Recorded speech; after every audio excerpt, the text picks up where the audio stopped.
All right. Hey, everyone. Welcome to Hot Button. Da-da-da-da. First class of a new series. Shh, shh, shh, shh, shh, shh, shh, shh. Shh, shh, shh, shh, shh. All right.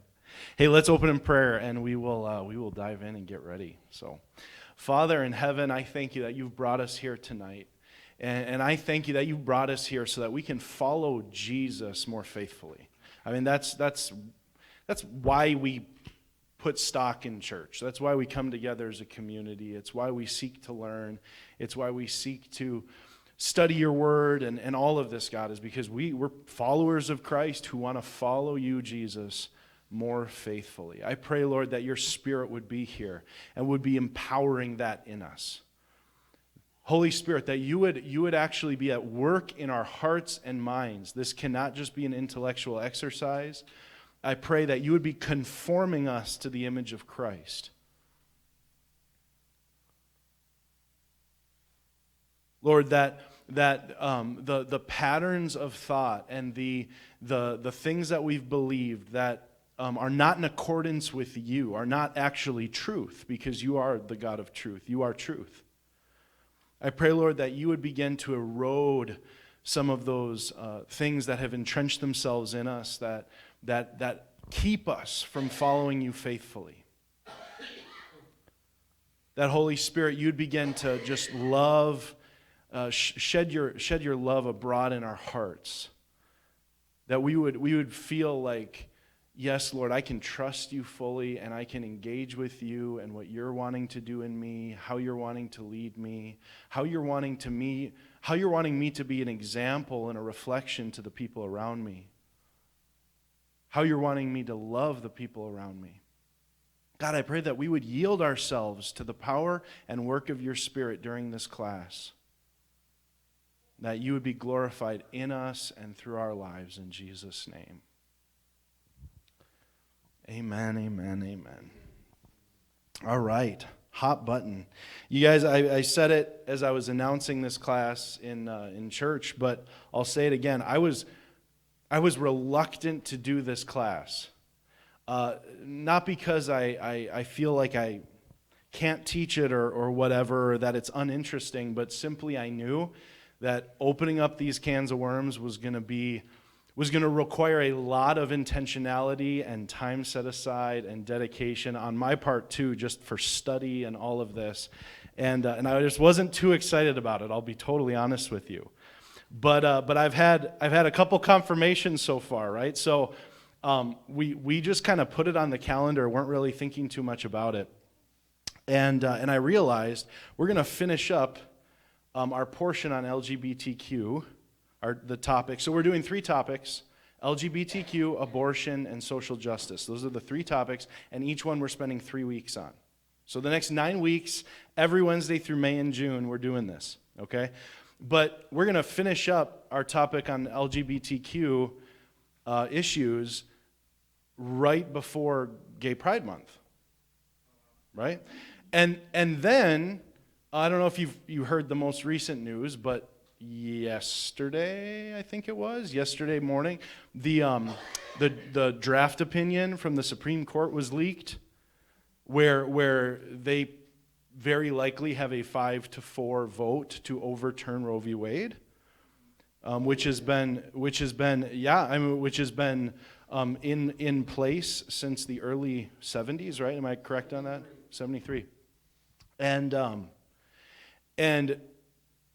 certainly, like, that's going to create a whole lot of leeway for the pro-life kind of political agenda to get some headway in local states, right? In each individual state. But on top of that, too, it's going to make abortion like the new hot button. I mean, it is a hot button topic, right? But it's going to be like the major hot button topic of the next however long we're looking at here. It's going to be a long time. People are going to be dialoguing about this for a long time. And the reality is this will probably happen before the Supreme Court goes on their summer break, which is like mid-July or something. Which means that when we finish up the abortion topic, this will probably occur. So it's just, I just know God's hand is in this, His timing is in this, and He's really going to work through this class. I truly believe that. But so I'm excited. I'm more excited than I was initially. I'm more excited than I was initially, and I think it's going to be a powerful class. But again, we're going to do 3 topics: LGBTQ issues, abortion, and then social justice, which is kind of an umbrella term, which, I mean, Jesus obviously was for justice in society. He was for a just society. And every Christian should be for a just society. But there are some ideas and things that are conflated with that term, social justice, in our present day that we're going to have to be more discerning of and have to dissect a little bit deeper. And those are some of the things that we'll talk about when we get there. But this is every Wednesday, you guys, for the next 9 weeks, 7 to 8:30. 3 weeks, 3 weeks, 3 weeks. All right? Tonight, it is LGBTQ Week 1. LGBTQ Week 1. And you can go on to the next slide, Tammy. I just want to start us by saying this, okay? This is really the aim of the course. This is the aim of the class. It's the philosophy that we're kind of coming at this with, how we're going to frame things in this class. I think this is so important, okay? I say this, our aim in this class is to pursue truth, which is a pursuit of Christ. It's a pursuit of God. It's a pursuit of the one who is truth itself, right? The grounding of all truth. We're going to pursue truth while never forgetting that the topics we're wrestling with affect real people. People whom God loves passionately. And I specifically use that term passionately because we just celebrated Good Friday, the passion of Christ, which is, passion means to suffer, by the way. That is what the term originally meant. It means to suffer. And so when you love something passionately, you're willing to suffer for it. And so God loves every human being on this planet with a passion, with a willingness to suffer, to see that they flourish and are found in Him. Right? I mean, that's the heart of God. And when we're talking about topics, it's so easy to kind of separate, like, to just start talking theoretically about something and overlook the fact that, like, we're dealing with real people. You see it in politics actually quite a bit. People just talk about things in this kind of like removed theoretical framework, and they forget, hey, we're actually talking about real people who have real experiences. And it's not that we're saying we're going to soft pedal truth because of people. That's not what we're saying. And likewise, we're not saying we're going to crush people for the sake of truth. What we're saying is we are 100% for truth and 100% for people. These are two wings of the same plane. And if you can fly that well, you're going to look like Jesus Christ, right? If you can fly that plane well, you're going to look like Jesus. So that really is the heart in which we're coming at this, okay? The heart in which we're coming at this. And I'm totally okay with, if you guys are like, David, I think you just moved in one direction or the other too far, feel free to, let's have that conversation, all right? I want this to be an environment where we can really wrestle through this stuff. Every question here is allowed, okay? Like, I do not want to hear anything like this. Someone asks a question, and then the other room, like, gasps. The other side of the room, like, gasps. Oh, how could you ask such a thing? You know what I mean? I don't want any of that in this room, okay? I want this to be a place where people can openly ask real questions that they're wrestling with, that they think are valuable, pertinent to the topic at hand, that they think are challenging. I want it, okay? I am fine with a little bit of pushback. If you want to challenge me on something, okay? I want us to actually wrestle through this stuff because when it comes to things that relate to real people, sometimes it's just a really messy process. And so you got to get in, you got to go deep, you got to get in the mud and really work through some of this to really kind of get to a Christ-like place. Make sense? Yeah. All right. The last little, admin I'll say is we are recording the class. This is not live streamed, okay? I don't want to get banned from Facebook or anything. This is not live streamed. It is recorded, though. All of the recordings will be made available when the class is completely finished at the end of June. So when July hits, the recordings will be available. So if you miss one, or if you have a friend that you want to send them to or whatever, July will come and then you'll have all of them. And this is video recorded, right? So it's not just audio, it's video as well. All right. Did I miss anything? Are there any other little questions just in people's minds before we dive in? Okay. All right. Well, then let's dive in with LGBTQ Week 1. And before we do, in that spirit of we are dealing with real people, I want to read just a few stories. Okay? A few stories here.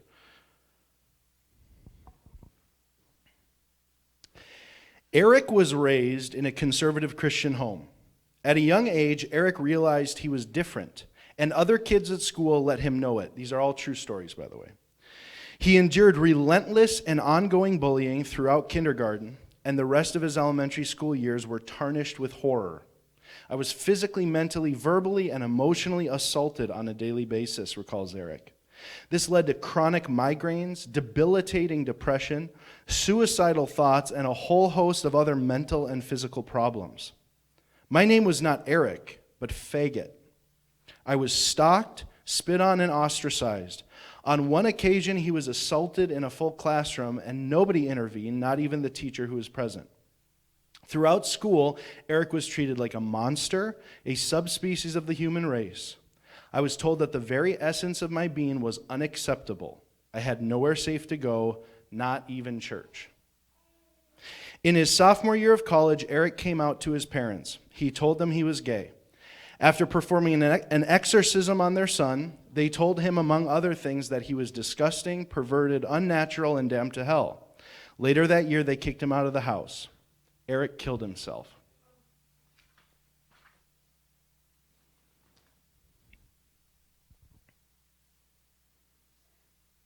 Leslie is biologically a woman, but from the time she was 4, she felt like a boy. She didn't choose this. It was a preconscious desire.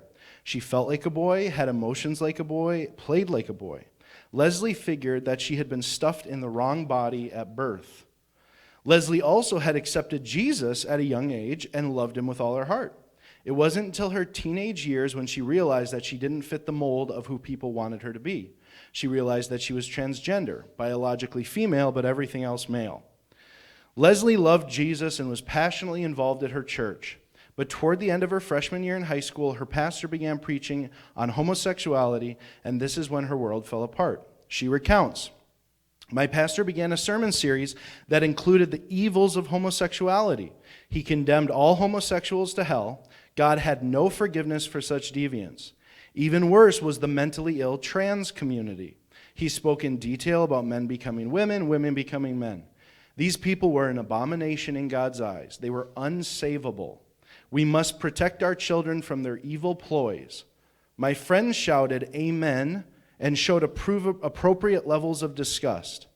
I was ashamed that I was such an abomination to the God that I adored." Next page here. Finally, Leslie summoned the courage to go to the pastor for help. Leslie explained her dysphoria to him, hoping for some pastoral guidance.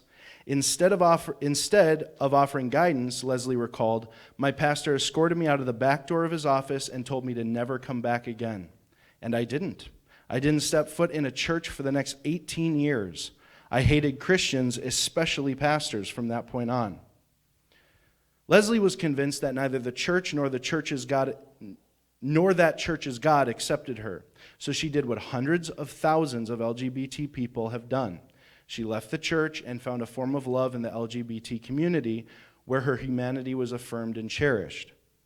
Thanks to the grace of God, mediated through another pastor many years later, Leslie came back to Christ and now ministers to teens wrestling with their gender identity. Another tragic but happy ending story. That one in particular. One more. Alan grew up as a pastor's kid but couldn't wait to leave the church after he graduated high school. Ever since he could remember, Alan had an unchosen desire to dress, act, and behave like a woman. He had no one to talk to, no one to guide him, and seeing the church's attitude toward LGBTQ people made him feel even more isolated and ashamed. He also grew tired of the hypocrisy in the church. Despite being a pastor's kid, I'd become upset at the hypocrisy of Christians saying they were full of grace but not putting it into practice. After high school, Alan left the church, but he couldn't get away from Christians. One day, a Christian friend asked to hear Alan's story, so Alan told him everything. His desire to be a woman, his sexual attraction to men, his failures in trying to follow his own convictions about sexual ethics. Alan expected to be condemned. To his surprise, he was loved. Instead of the shaming and condemnation I expected, I was told that despite my past and present desires, God didn't hate me, and I was lovable by others and by God. These simple words pierced his soul. Alan gave his life to Christ, all because he had the courage to share his story with a friend who received him graciously. If I never learned about pure, undistilled grace, I would have transitioned to a female and left the church, Alan said. The thing that brought me to an acceptance of biblical masculinity was not a poignantly laid out exegetical argument against transsexuality, nor a fire and brimstone diatribe against homosexuality, but a man who gave me the space to speak about my desires openly and let me know he and God loved me nevertheless.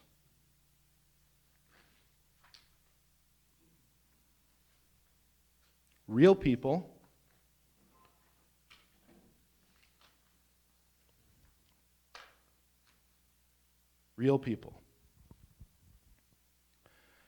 And in this class, I want us, yes, we are going to do this today. Today, the focus is a historical context. We're going to look at history as kind of the main focus of our content today. And next week, we're going to do a biblical overview. We're going to look at biblical data concerning LGBTQ questions, right? But through it all, where we're going with this is ultimately the third week is going to be a focus on how do we love well? We all have people in our lives, I'm assuming in this room, we all do at this point, have people in our lives who identify in the LGBTQ camp. How do we love them well? How do we respond Christ-likely, in a Christ-like way? And how do we be people of grace and truth and love?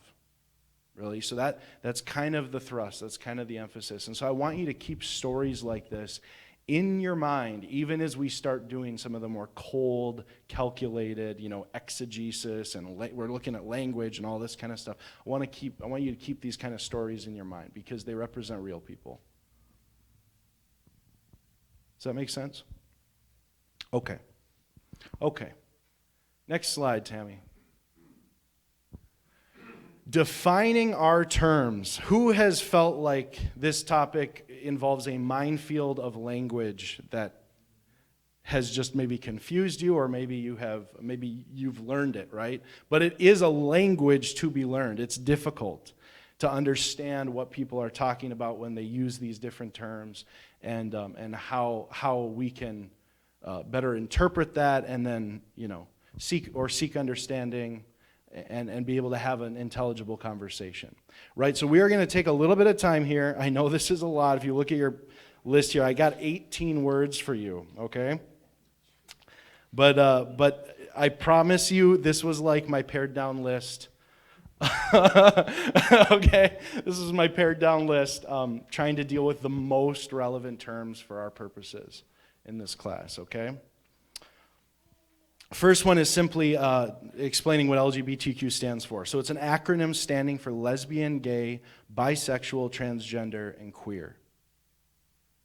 There are other letters that some people add to that list, but there's disagreement as to whether those letters actually should be included in that list and all this different stuff. There's a lot of debate around this. So the most common one today is LGBTQ, all right? Some people might say plus to include just kind of, the overall of the other letters. So let's just define these quickly. These initial ones are pretty elementary, but it's good to go over them. So lesbian, a female who is sexually attracted to the female sex. Right? Gay, a person who is sexually attracted to the same sex. Yes? One thing I'd like to say is, usually when somebody says they're gay, it's usually a male that's saying that, and a lesbian would be a woman. So just Yep. clarify that. Yes. I will say, though, just for clarity's sake, you're absolutely right. Lesbian is normally used, is exclusively used for female, and then gay is normally used for man. However, gay can also be used for lesbian as well. So that's why I say here, gay is a person who is sexually attracted to the same sex. Bisexual, a person who is sexually attracted to both sexes. Transgender, a person who self-identifies as a gender which does not correspond with their biological sex. So when we talk about correspondence or incongruity, we mean like my gender identity corresponds with my sex. I am male, and I self-identify as a man, right? So there is in this community a separation between gender and sex, like. Thank you. Yeah, just gender and biological sex, and so to have to be transgender is a person who self-identifies as a gender which does not correspond. So in other words, it could be a female who identifies as a man, right? And that would therefore be a transgender man. Or a male who identifies as a woman, or a transgender woman, right? And there are other things there too. We're going to try to keep to the most relevant conversations today. But the last one, queer, a person who is a member of a sexual minority. So, yes, Kate, again. All right, I'd like to clarify that. Yep. Years ago, quite a few years ago, queer was considered the same as fag.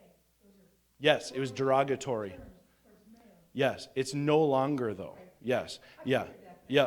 Say it wasn't really. In fact, even when I was in school, queer was basically the same as fag. You queer, like that was a derogatory, yeah. It's no longer that way. Queer just means a member of a sexual minority. So a gay person would be queer, right? And could be either male or female. A lesbian could be considered queer, gay, or lesbian, right? Yeah, Paul, you had your hand up. I noticed in your terms you don't have the term transvestite. Yes. Has it been replaced by transgender? Yes, so transvestite today would be considered derogatory. Yeah, so that transvestite would be considered derogatory. Transsexual has also ceased to be used largely and is just under the transgender umbrella. These are good questions, though, because I know we have different kind of generations in the room, and sometimes these words, this is why we're defining terms, okay? Good question. Good question.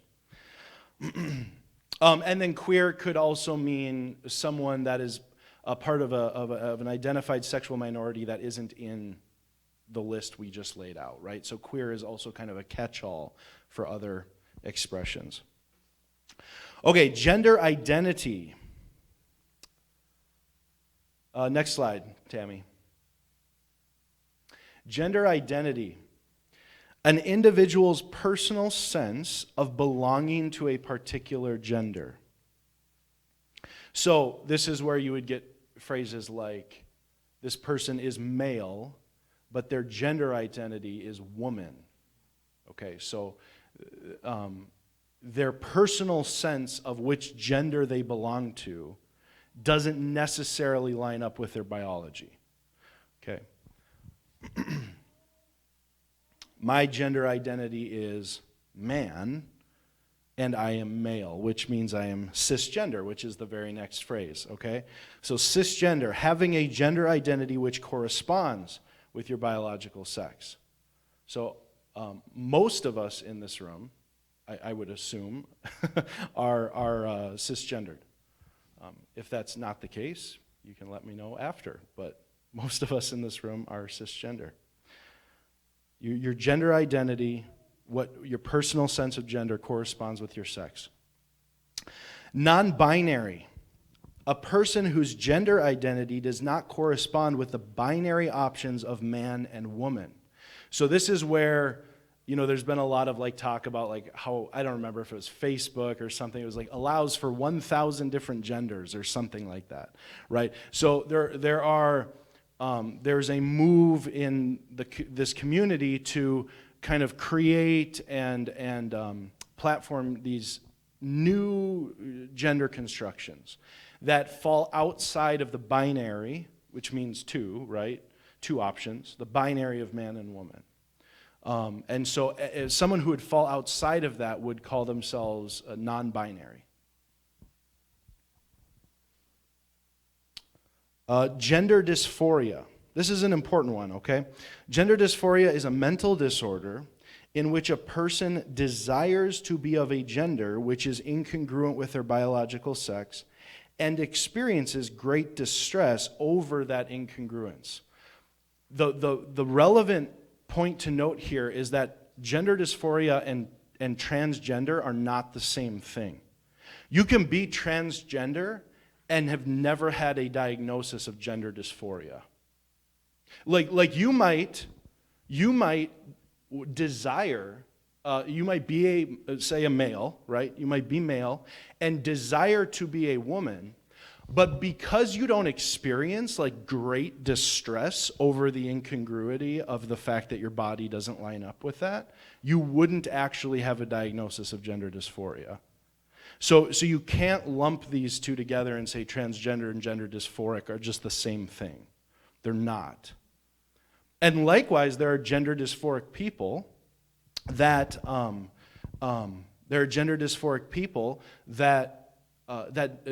transgender. They know they have this desire to identify with the opposite gender, and they feel great distress over that reality, but they don't actually want. They choose not to identify as the opposite gender, right? So they would be gender dysphoric, but they wouldn't be trans. Does that make sense? Because gender dysphoria is a mental health diagnosis, and you don't have to be trans if you're gender dysphoric. Paul. So is it a clinical diagnosis? It is. Yes, and actually it used to be called something else. It was GID, gender incongruity disorder or something like that. It was changed in 2013 in the, the DSD or what's it called? I don't know, the big book of all the different disorders, right? The mental disorders. Yes, it is a true mental health diagnosis, yes. Good question. I saw you, Mom, you were just kind of shaking your head in confusion like you didn't know what I was talking about. Can you Okay. Well, is there a specific point of confusion here? Are you confused on? Okay. Yep. All right. And let's see. Okay. Transition is the next one. Transition is when an individual undergoes social, hormonal, or surgical changes to self-identify as a gender which does not correspond with their biological sex. Okay, so a simple act of I'm going to change my name because I'm a male who wants to identify as a woman. I'm going to change my name from David to something. That would be a social transition. That would mean I am transitioning and being truly transgender, right? Or maybe changing my pronouns, he, him, or she, her, kind of a thing, right? I want to change my pronouns. Those would be social transitions. But of course, then there's hormonal transition, testosterone or estrogen, and then there's actual medical, surgical transition as well. We can both close a vagina and create a penis, and we can chop off a penis and create a vagina, right? So there is real medical, surgical transition as well. Yeah. Just to let you know that it sounds like it should be so simple, but the surgery, I've known some people that have had it. And Yeah. that surgery is very, very expensive. Very expensive. Of course, insurance is not going to cover that. So Yeah. that's what stops causing a lot of problems for people who want to get the surgery. Sure. It's not, Very expensive and one that I know, the person I know, yeah. went to Thailand to get that surgery, Oh, sure. because it's not acceptable. Sure. Wow. Yeah. I mean, there's obviously a lot of there's health insurance complications with that. There's debate as to is this would this be like a medically necessary act to take because of your gender dysphoria? What you'll see a lot is you get a diagnosis of gender dysphoria, and a lot of times a therapist will prescribe hormones. Just you can start transitioning because that's what's going to cure your gender dysphoria, right? So is it a medically necessary, or is it, what? Or is it elective? Yeah. Did I say aesthetic? I think I said aesthetic surgery or something. Yeah. That's like that show, Jazz or whatever. I don't think I've seen it. She was a girl, probably 8 or 9, Mm-hmm. and she was born a boy, and her parents switched her. Oh, interesting. I haven't seen that. Yeah. Just kind of look at Jazz. Okay. That's what and she, Is it like a real life, like a documentary kind of a thing? Sure. she's documented, she's on Sure. TV and all that. Okay. Wow. Yeah. All right, the last one on this slide is intersex, and I'll say a few words on this after I define it here. So intersex is a person who is born with one or more atypical features in their sexual biology, only on very, very rare occasions resulting in an individual that can be classified as both male and female. 99% of intersex conditions, it's still clear, whether visibly clear or through genetic testing clear, whether this person is actually male or female. In very, very rare cases, there are situations where a person could be born with, say, one testy and one ovary, or an ovotesty, which is both in the same organ. There is genetic mosaicism. I actually don't know how to say it. I think it's mosaicism. Genetic mosaicism, where parts of their body are XX, parts of their body are XY. There's, it's possible to be XXXY, right? So there are genetic, there are disorders of sexual development that result in someone who you cannot confidently say this is male or female. I think the best approach would be to say they're both, but that is incredibly rare. Most disorders of sex development are, it's obvious what their sex is, just immediately obvious, or through genetic testing it can be verified. Now, intersex is not going to be a main point of discussion in our time dealing with this. And the reason for that is, too, we will bring it up a couple times because it will be relevant in some of the, when we're looking at some arguments and different things. It will become relevant. But for the most part, this isn't going to be a main topic of ours for two reasons. The first one is we have 3 weeks to do this, and there's just no way to get into all the weeds, okay? The second one is, frankly, there isn't much overlap between transgender and intersex. And in fact, a lot of intersex people are really beginning to get fed up with the transgender community that is constantly pointing to them as like a validation of their own journey. Because intersex is a biological condition where like this person is born with atypical anatomy or atypical biology. Transgender is a situation where someone has a biology that is consistent, but they desire to be something else. And that, so there isn't actually as much overlap between transgender and intersex as the trans community would want you to think. And many intersex people are really getting fed up with them constantly pointing to intersex and saying, you know, see, look, this validates me, right? Okay. There's another name for that, and I can't correctly remember. But the person that I knew was basically a woman Yeah. outside a penis. Yeah. So that's just another example. Yep. I think of there was an Olympian. There was an Olympian who, this wasn't one I was planning on sharing, otherwise I would have had the details more clear. There was an Olympian, I feel like it was in the 70s maybe, who was doing great at one of the women's sports. I think it was running, okay? Just doing phenomenally well. But a lot of the secondary sex characteristics, okay, so primary sex characteristics are like penis, vulva, you know, kind of what are your gonads? Like what gamete do you produce? Do you produce the small gamete, the sperm, or do you produce the large gamete, the ova, right? These are primary sex characteristics. Secondary sex characteristics are like facial hair, breasts, things that develop at puberty predominantly, okay? So there was this Olympian.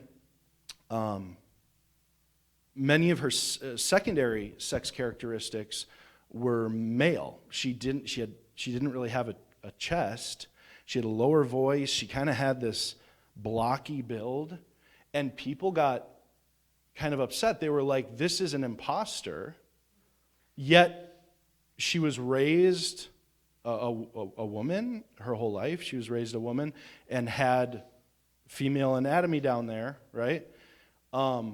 She was subjected to genetic testing by the Olympics, and they found out she was genetically a man. She was expelled from the Olympics. She never knew this. She didn't know she actually had a disorder of sexual development. So these are real issues, and real pastoral issues. I mean, if you're going to ask me, David, what would you do? You know, kind of a thing like case by case, lots of pastoral counseling, a lot of discussion. I don't have all the answers for that. I'll have them as they come, right? But intersex isn't as overlapping with transgender as it's made out to be. Paul. So what classification or term do you give a person such as that? Well, that's interesting you asked too, and we are going to talk about history today. We weren't going to specifically, like I said, intersex isn't going to be main point of topic.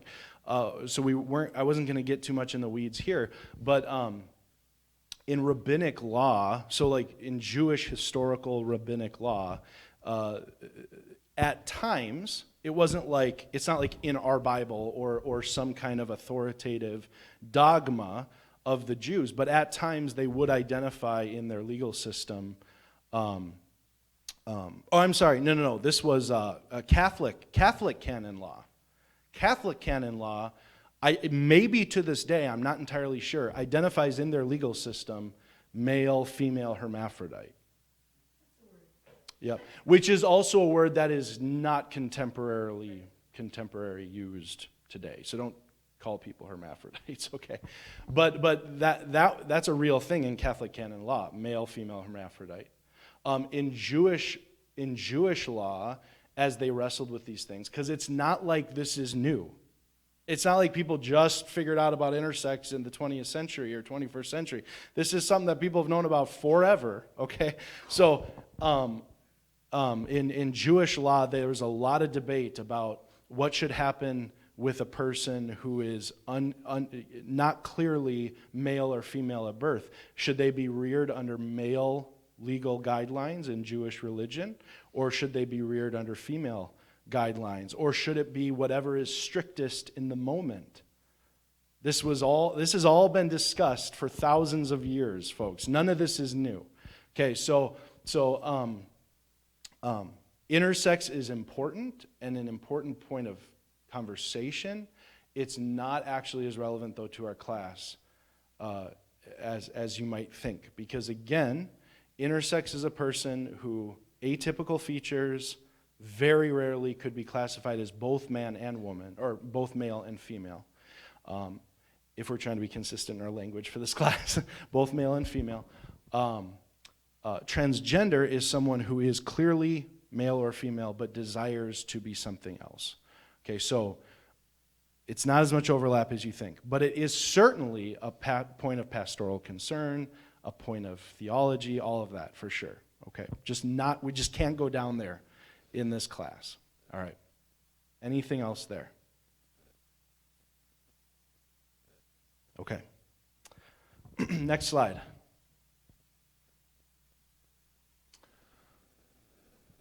Male. What is a male? We have to define this, okay? Male is the sex that typically has the capacity to beget offspring. Okay. I say typically because, of course, there are males who cannot beget offspring. So when properly ordered, when properly formed, the male is the sex that will typically beget offspring. Female is the sex that typically has the capacity to bear offspring. You could also define it as male is the sex that produces the small gamete, female is the sex that produces the large gamete. That would be more interspecies.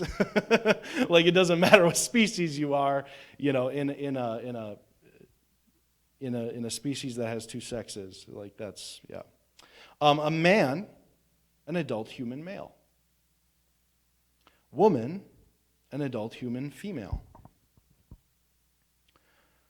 And then the last two here, affirming and non-affirming, and these are going to kind of frame our conversation.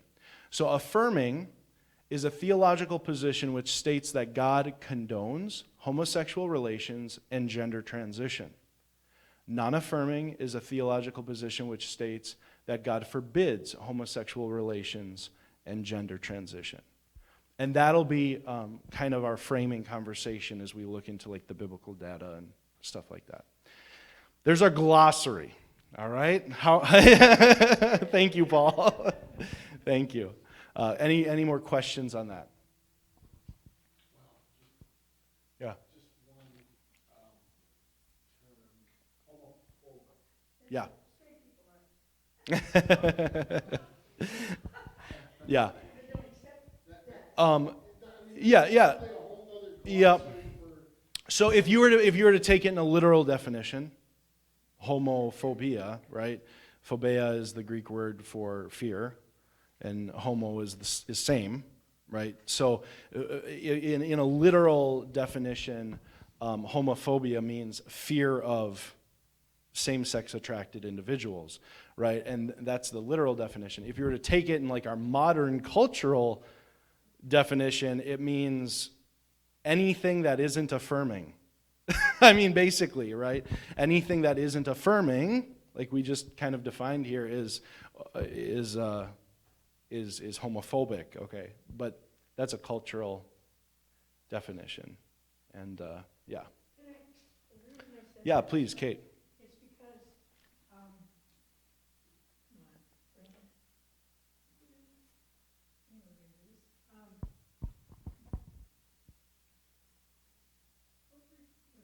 Homophobia. okay. Yeah, the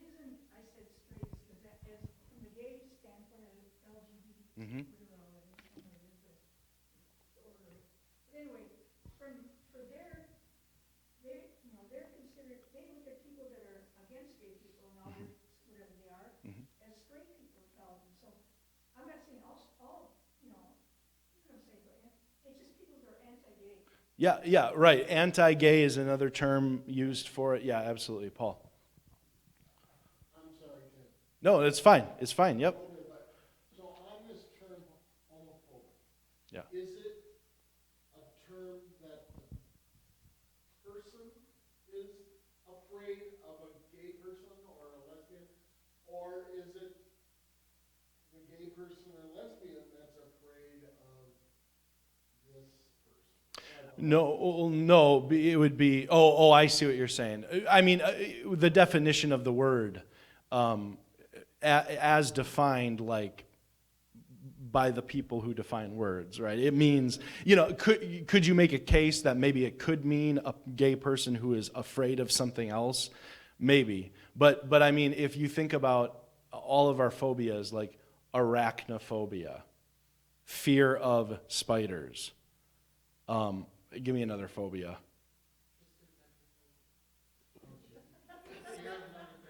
Fear of number 13. Right, so homophobia would be fear of same-sex attracted or same-sex engaging people.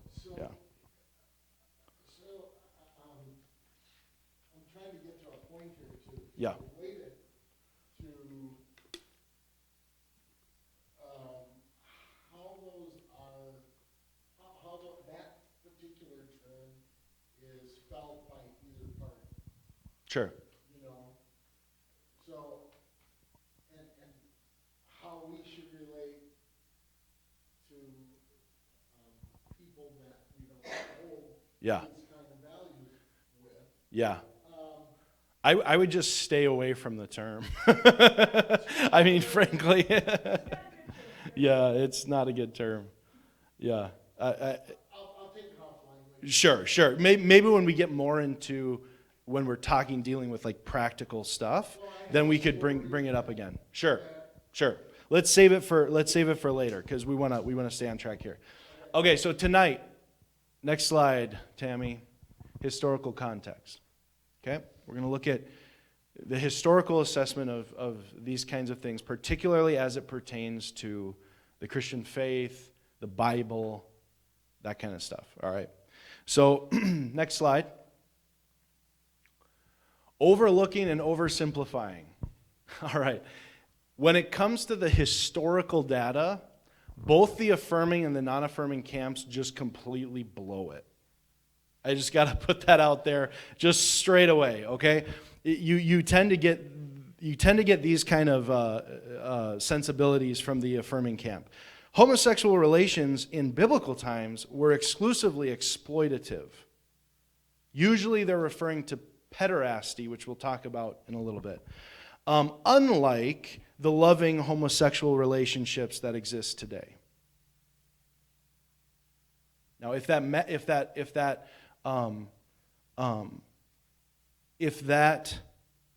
is true, that obviously says a lot to the context in which we interpret certain passage in the Bible, right? So you'll hear this a lot. Next, Kate, I got to keep moving here. Okay. Next one. We just know so much more today about gender and sexuality than those ancient peoples ever did, right? So we just know so much more. We're so much more enlightened. They didn't know about any of this stuff. Like, we didn't know about intersex people until 20 years ago. No, right? The Bible just can't really speak to our present context. It was written for another time. Okay, these are all things you hear from the affirming side that are just patently false. Every single one of those statements are patently false, and we will get into why. But you hear patently false statements from the non-affirming side. Okay? There's never been a civilization as sexually promiscuous as our modern culture, except for Sodom and Gomorrah, right? Who God wiped off the face of the map. Homosexuality and transgenderism are just the byproducts of over-sexualization. It only happens because we're so lustful and there's so much lust in our culture and sex everywhere and blah, blah, and that's the only reason why it's here. Humanity has always been non-affirming.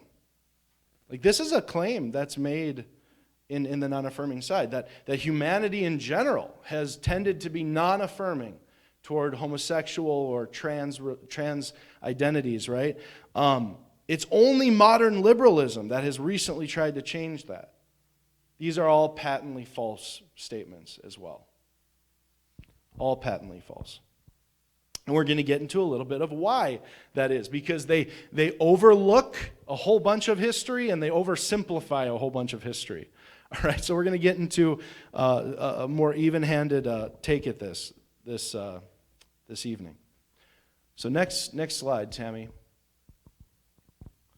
Oh, I didn't pick out any pictures for the slideshow. It's just a big blue spot on the side.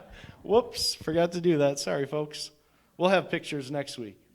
You know, it might be best if we don't have pictures this first time. All right. Modern versus historic. I do want to frame something here because this is very relevant to the data. Okay?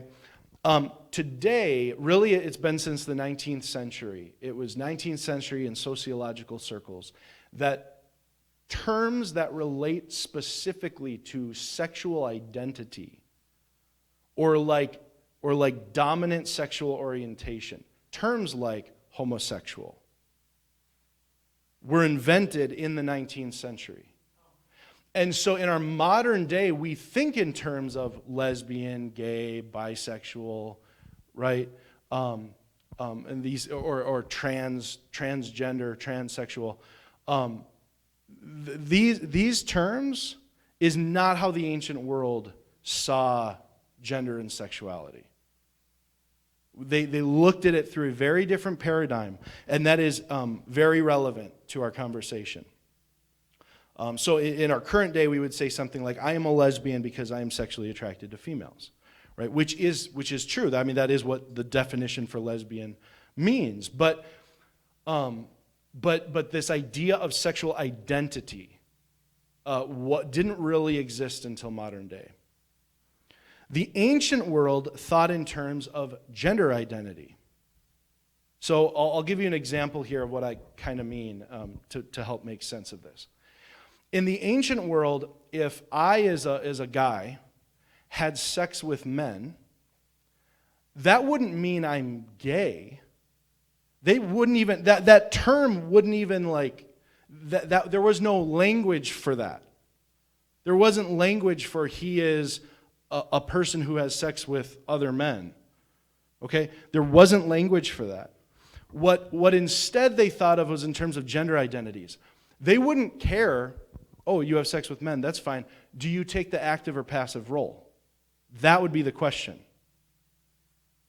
Because they didn't care so much about how I was oriented in my affections or desires. What they were looking at was, am I masculine or feminine?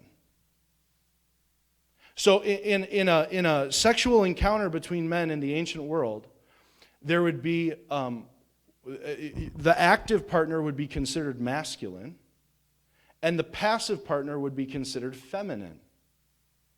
And so if they were talking about someone, they wouldn't say, oh, did you know Johnny is gay? They would say, oh, did you know Johnny has sex like a woman? In other words, he receives. But if I was a man in the ancient world and I married, kids, right? But every once in a while I hire out a male prostitute and I actively have sex with him, or I engage with intercourse with a few of my slaves that are men or whatever. Nobody cares, and nobody goes, oh, he's gay or straight or whatever. That's not even like the thought. It's just, are you active or passive? It was always framed in terms of gender identity. What do you behave like? Not in terms of what are you sexually attracted to. The idea of like dominant orientation and sexual identity, like I am gay, straight, lesbian, whatever, that is a modern development of language. Questions there, if maybe I didn't quite make sense. And this actually it brings us to a relevant point. The Bible never, not once, uses the term homosexual. Never. Gene. In a way, this is saying a man should not lay with another man as a woman. Yes. Yes. See what the Bible did there. A man should not lay with another man. It doesn't say a man should not be a homosexual. Because the idea of I am someone who identifies my life around the fact that I'm attracted to men, that just wasn't a linguistic reality in the ancient world. So does the Bible talk about homosexual activity? Absolutely, the Bible talks about homosexual activity. But the Bible never uses the term homosexual. And that'll be relevant, especially next week when we look at the biblical data and kind of do an assessment of things. Okay? Questions on that?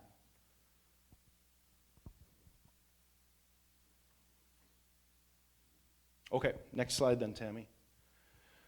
So let's go way back, right? Let's go to the time of Moses, right? Because that's the first scriptures. Moses writing the Mosaic Law, the Torah, right? First 5 books of the Bible, we're talking thousands of years ago, okay?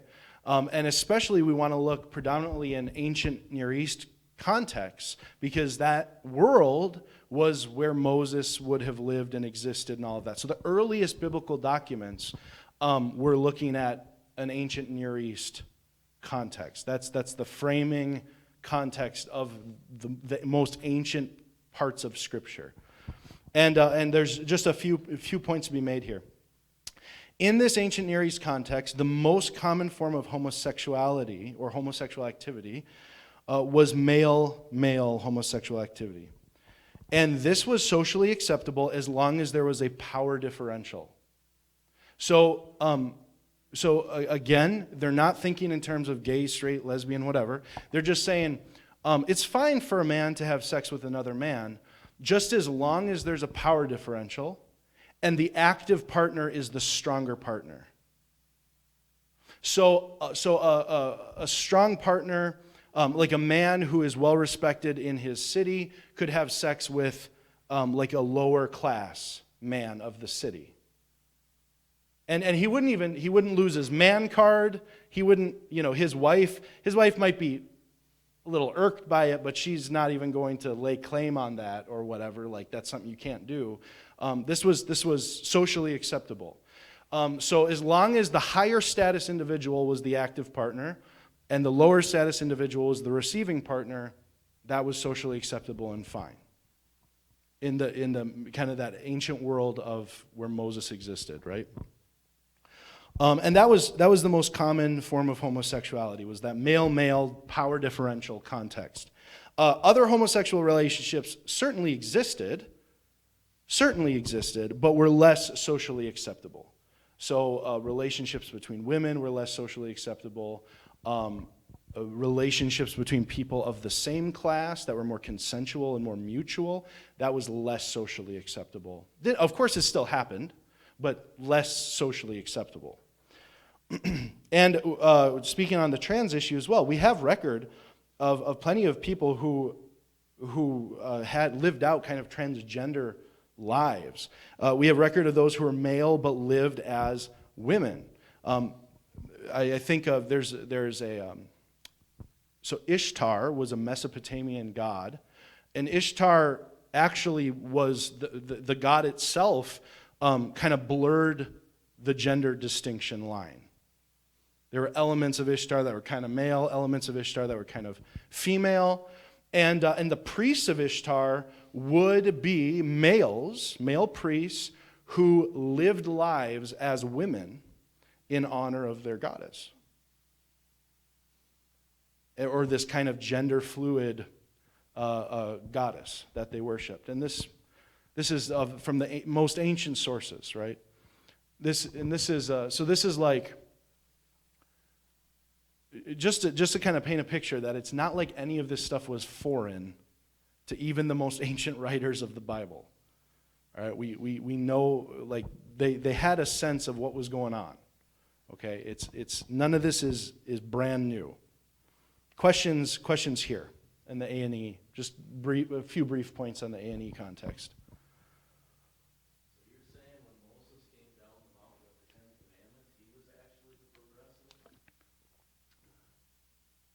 So I see what you're saying. The progressive, as in like the person who's thinking outside the box, who's trying to create a different system, right? You could see it as that. Yeah, you could definitely see it in those terms. I mean, I will say this: the Mosaic Law. Just getting off of the topic of sexuality for a second, the Mosaic Law, socially, economically, is the most progressive document, like in the ancient world. Socially, economically, even in its treatment of women, which Jesus refines over time as well. But even in its treatment of women, like acknowledging that they have dignity, it's a very progressive document. Yeah, for sure, in its context, absolutely, in its context. Questions on this?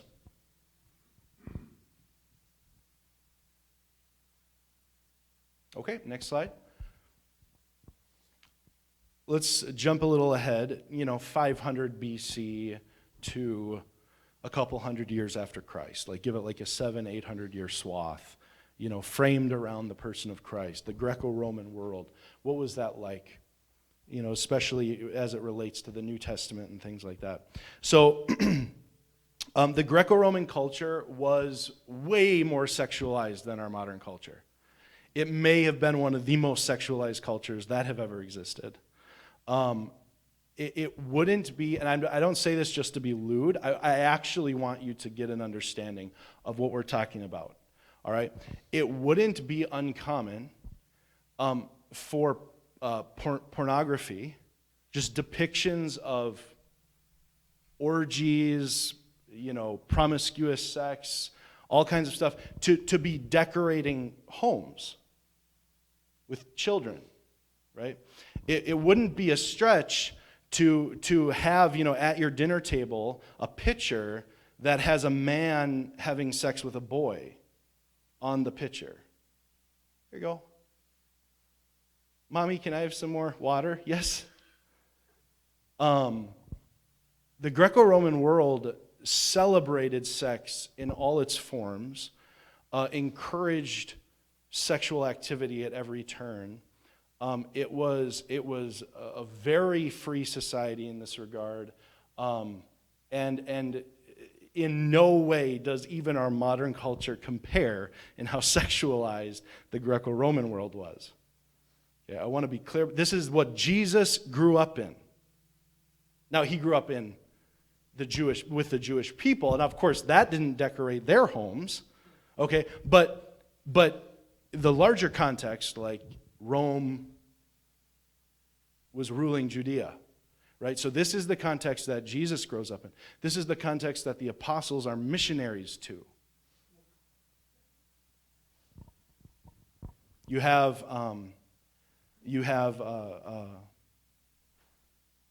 cult prostitutes, right? Like part of the worship of these pantheons of gods would be, let's go to the temple and have a bunch of sex.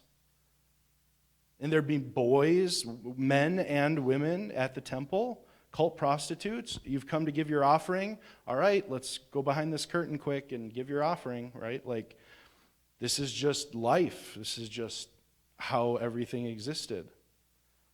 Actually, interesting note on that, cult prostitutes probably did not exist in the ancient world, like ancient Mesopotamia, the A&E context, which is something that is claimed quite often in scholarship, in earlier scholarship, that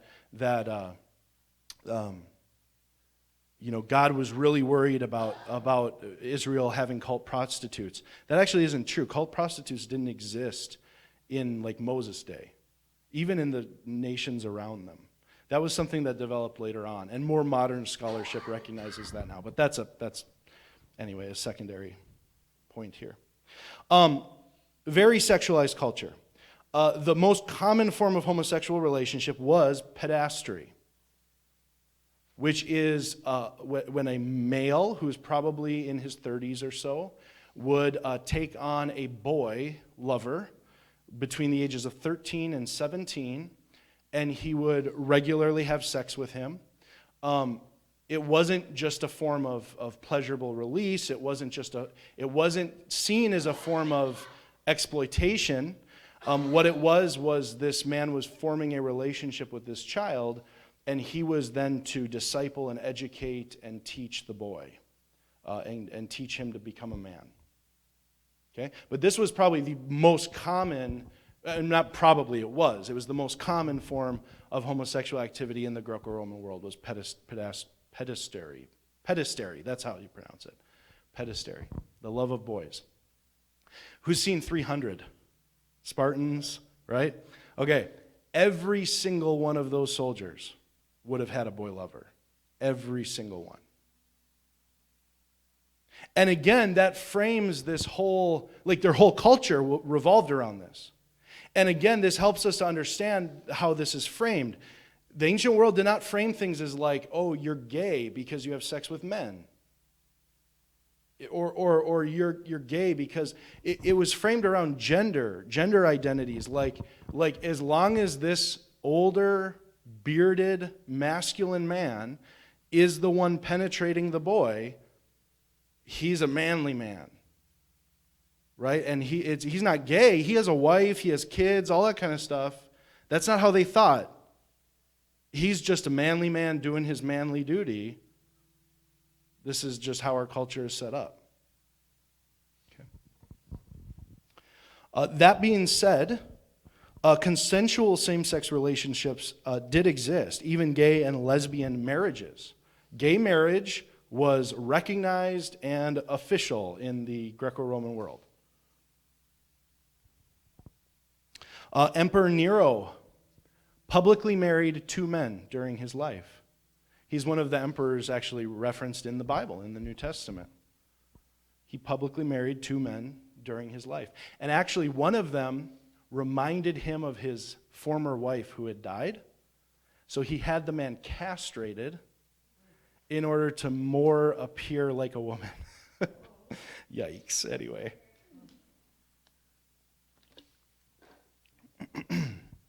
Next slide. Greco-Roman world continued. Aristotle, 400 years before Christ, he said, some homosexual desires come from habit, but some come from nature. Parmenides, another famous philosopher from the era, about 100 years before that, believed homosexuals were born that way. And he himself had a mutual, not a mutual gay relationship with a man named Zenon, who he had this relationship with for most of his life. It may have been until he passed away, I don't know, but it was a long-term mutual gay relationship. Parmenides, very famous philosopher. Even more in the context of the New Testament, Soranus, a Greek physician from Ephesus, who lived during the life of the Apostle Paul. So this is like contemporary with the Apostle Paul's ministry to Ephesus. Right? Soranus was a Greek physician, believed homosexual desire was shaped by nature. He taught this and shared this and wrote about it. We have many ancient astrological, medical, magical texts that discuss homosexual behavior. Many. I'll just give one example here because it's a 1st century text, time of Christ. The Carmen Astrologicum says that if the sun and moon are in a certain position at the birth of a girl, she will be a lesbian, desirous of women, and if the native is a male, he'll be desirous of males. Again, lesbian, that's a modern word, but when we're translating and doing interpretation from ancient texts, we put our own language into it to help us understand better. Questions there?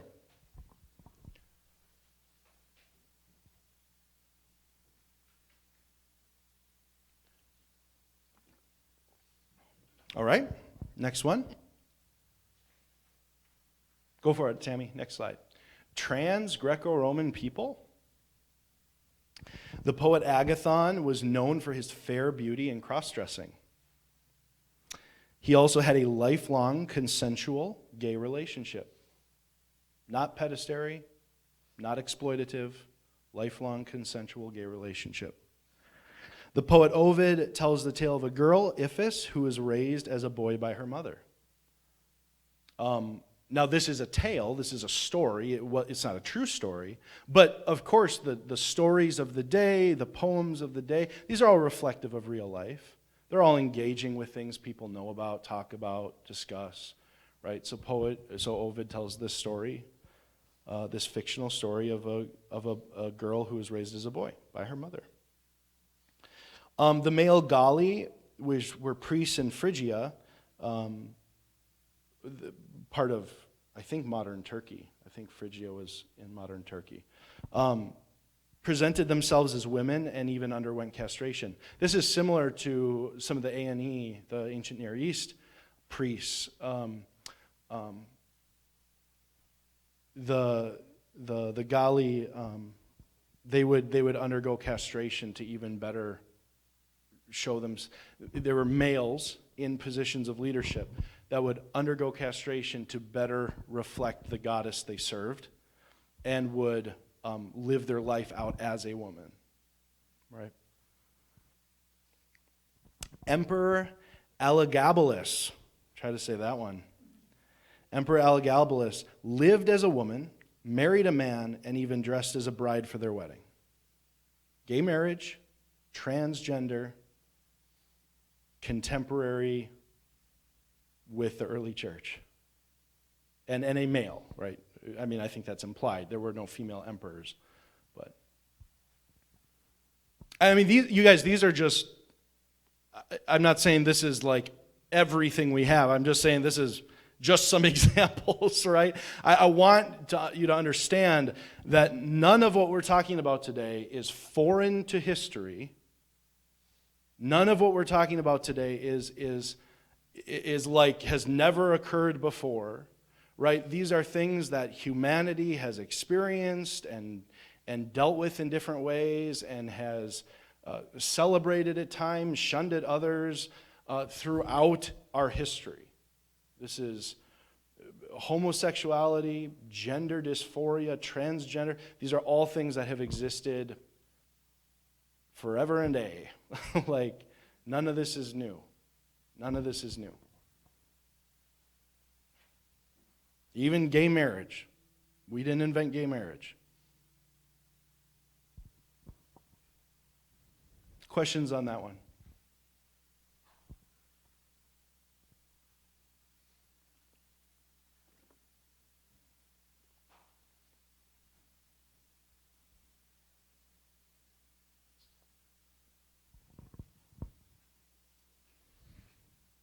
All right, next one.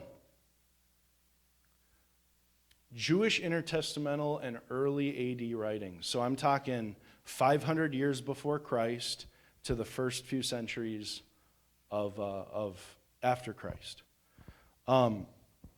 This is obviously very relevant when we get into our biblical data overview, because we have to ask ourselves the question, how Jewish was Jesus? And would Jesus affirm the common mindset of his Jewish people, or would he seek to reform it or seek to reject it? These will all be questions next week when we get into the biblical data and stuff, right? But what is abundantly clear, and there is no affirming scholar who denies this. I want to be clear about that. No one tries to twist this or change it, okay? Jews actually wrote a ton on homosexuality. A ton. And it was universally negative. Philo, a Jewish philosopher before Christ, calls homosexual desire unnatural desire. Josephus writes, Josephus, one of the most famous historians of the ancient world, contemporary with, he was first century historian, Jewish historian. He writes about Jesus, actually.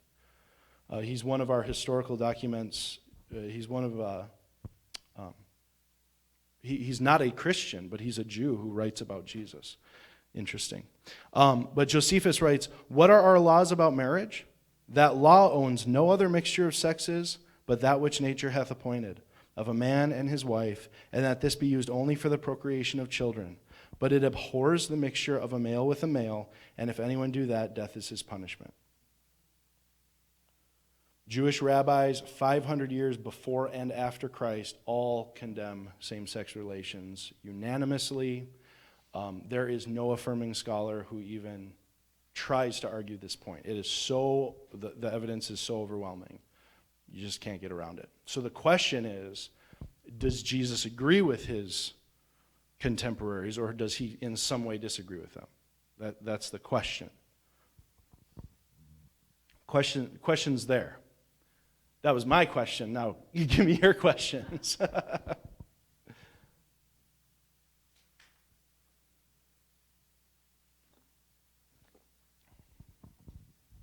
Yeah.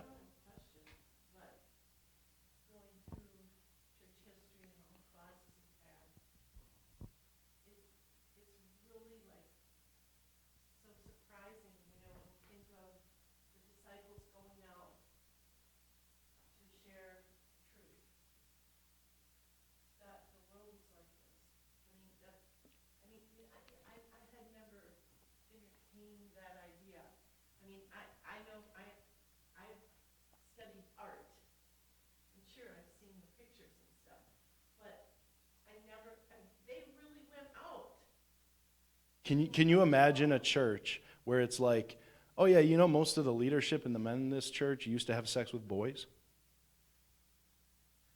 I mean, can you imagine a church like that?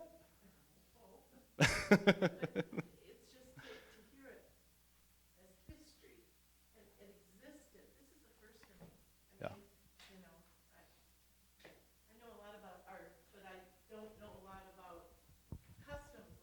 Yeah. Yeah.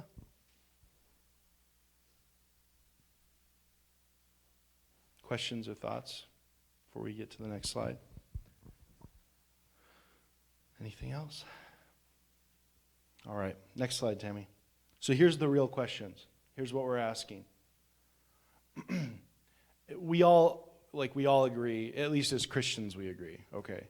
We all agree that, like, God doesn't want men having sex with boys, right? We all agree that exploitative relationships where there's a power differential, slavery, all this kind of stuff is wrong, right? We all agree with that. We also agree, largely as Christians, I would hope you do, that sex outside of marriage is sinful.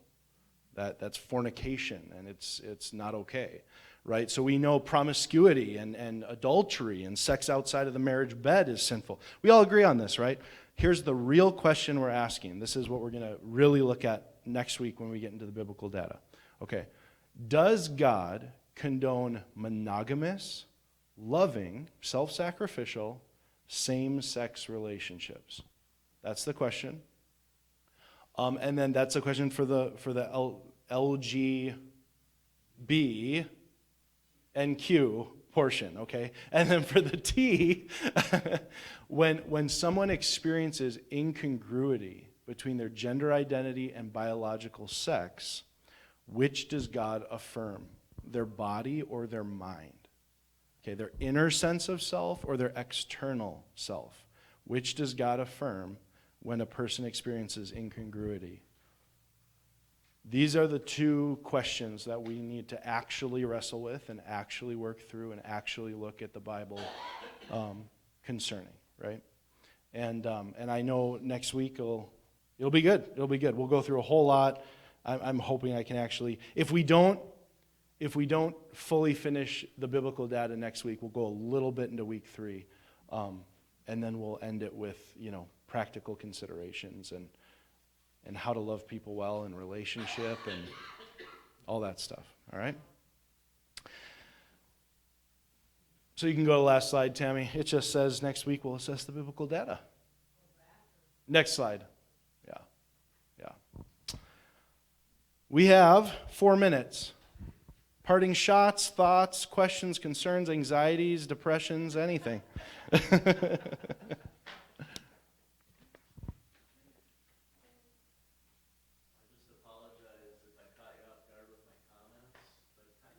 No, it was good. Kind of from my view is, the modern culture is telling us that we're progressive, we're forward thinking, when Yep. actually it's regressive. We're going back to pre-Moses. Yeah, no, you're right. It's progressive is just so it's like the statement of who's liberal, right? Any conservative today, like any Republican, would be defined historically as a classical liberal. Because we all share, at least the majority of us, share the liberal ideals of like freedom and self-determination and all these things. These are the classically liberal ideas, right? So liberalism, once it reaches a certain point, has to keep squashing what they perceive to be injustices. Like, it's the only way for someone to truly continue to be progressive and liberal is you have to continually find a new injustice to squash in order to feel like you're making progress, right? And and this will actually come into play a lot when we talk about social justice issues in our last topic. But everyone in the United States, whether you're on the left or the right, you are liberal. Okay, it's just how liberal are you? That's really the question. Yeah, that's really the question. And I like that you said that. Man, the Mosaic Law was one of the was the most progressive document in the ancient world, for sure. Yeah, absolutely. Like history will repeat itself. Yeah.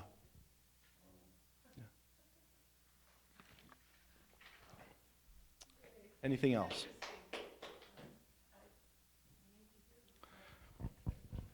All right. Next week. See you guys. Thanks for coming out.